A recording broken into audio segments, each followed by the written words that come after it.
The Johannesburg Property Company. It's run by a lady who okay, the CEO is Miss Helen Portes. So, but this, by all intents and purposes, run by the MMC, Mamvuleni, Miss Munisi. So she's a former youth league treasurer, I think, of in Gauteng, in Johannesburg, in the city of Johannesburg. So this is part of Cadre deployment that the Democratic Alliance is taking to court to force the ANC to relinquish its, whether it's a policy or not, because even if it's not a policy, it will just go on, to relinquish its way of deploying cadres or deploying ANC members or ANC aligned people to go into government to guard the policies that the ANC implements. The white DA feels that is in contravention of the South African Constitution. For all intents and purposes, whether they grant it or they don't grant it, the courts grant it, I feel it has no firm basis, because you will see in this podcast that the DA has done this. They have even done it with laughable results. But let me just continue. So this lady who runs the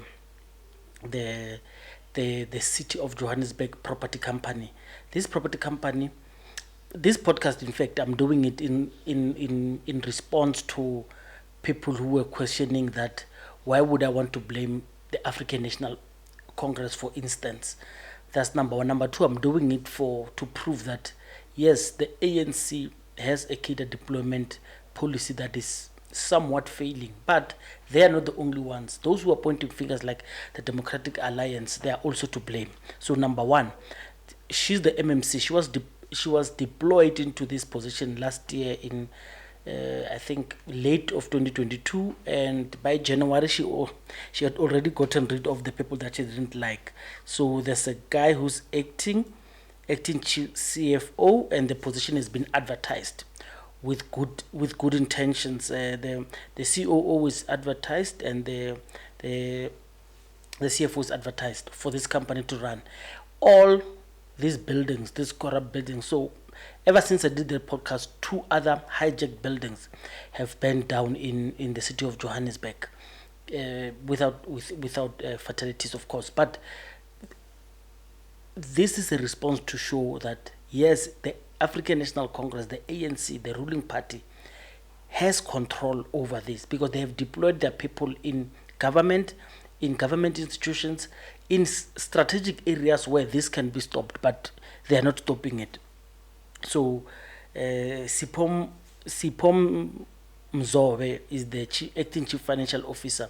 The other guy who was here, he left because he claims Munisi wanted him out because he did not want to pay almost 900,000 for a function of the African National Congress that happened in Johannesburg, where she was in charge of that. She put pressure on him, and you would see Action SA, where Mashaba comes from, where Mashaba is protecting the interest of these buildings in city of Johannesburg. He and his party opened a case against this woman, Miss Munisi, to go to court to go and answer for wanting to use public money to pay for ANC things. She's not the only one. There are a lot of accusations. You would see the article that I'm posting here. There are a lot of accusations that claim the ANC is not as good as they say they are, and their cadre deployment falls short of anything. They're talking about there's no meritocracy, and of course, even in the DA, there's no meritocracy. They're talking about someone who's a cashier who's now running one of the biggest portfolio companies in South Africa, the Johannesburg property company.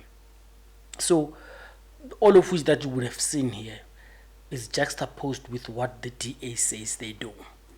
So the DA says they are clean, they run clean government, and they tell people, they give people examples in city of Cape Town, but I don't want to go further. I want to remain here in Gauteng because there are a lot of examples in city of Cape Town. So here's number one. Number one, this JPC, this Johannesburg Property Company, has about 30,700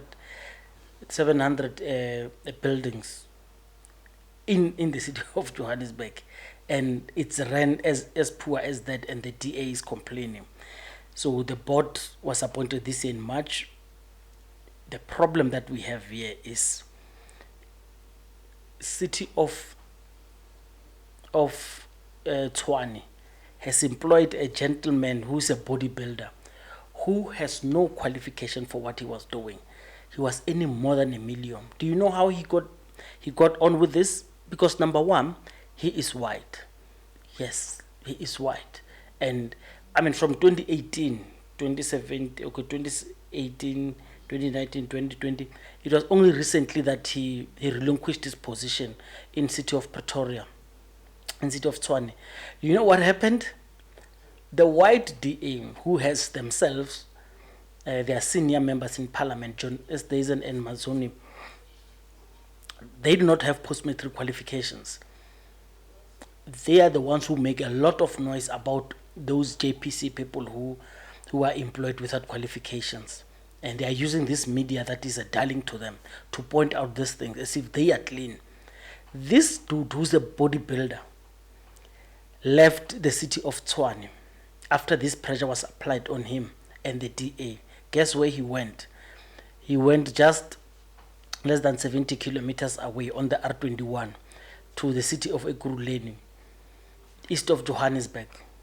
He got there, he's appointed. Ask what? The qualification that he needed to have, he still did not have those qualifications. He's a white male who does not have these qualifications that are needed for a position, but the Democratic Alliance went on to appoint him. So whenever I do this, I also tell people that I'm challenging them.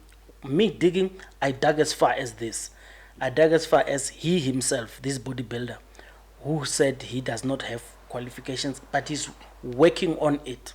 Can you imagine how many people, if they would take positions, public positions, and say they do not have anything, but they will work on it? John Steenhuisen, because this is the problem it creates. John Steenhuisen, who is their boss, he matriculated a long time ago, but he still not had anything because it was not important. It was not important for him to go and pursue post-matric qualification. After leaving school, he's just thought, and he's been leading a lot of African males and African females in the Democratic Party without qualification, without any post-matric qualifications. But people let it slide. I'm not saying the other people because you would have seen me. I'm saying even the ANC does that. But I'm saying they do it and these ones do it.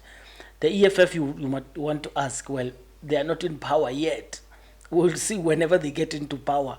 One of the most prominent thing they showed us is in Gauteng, the biggest, the most strategic province in South Africa. They are going to plant their blue-eyed boy Mbuyiseni Ndlozi to contest Panyaza Lisuf as the premier of Gauteng. So once they take government and where they deploy their things, this is when we'll see. Julius Malema is quoted as saying, if I'm like, I'll just post his. He says he's going to hunt with his own dogs. What it means is he wants to continue cadre deployment because it is of little consequence if you want to take government and hope, cross your fingers that the people that you find in government will employ policies that you pushed. If you canvass a policy, you must make sure that you deploy people to go in strategic places with power to go and make sure that your policies, I mean, they've got 7 cardinal pillars in the EFF. Once they get into power, once they take any municipality, once they take a province, we will start seeing how cowardice are they. We will start seeing the noise they make. Is it just barking, or are they going to implement any of the things that they're saying? But let me go back to the DA, because this is not about the EFF, it's about the ANC and the DA, because they are the ones who've got a power as currently as we speak. So the Democratic Alliance failure to produce candidates with good qualifications has even made it a laughable matter, because now, as we currently speak, the mayor of Johannesburg, his name or his surname is Gwamanda.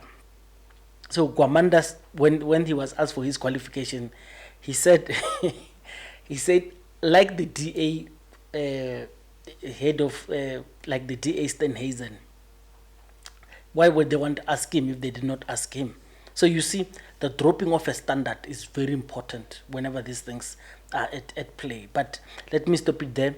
Just follow it up. You will see how much. So this to reiterate the fact that all those parties involved are responsible for the fire that broke down and killed our people in the city of Johannesburg. If they want to contest it, bring evidence that they are not, because all of this just proves that they are the ones who have organized the situation to be like this. Thank you very much.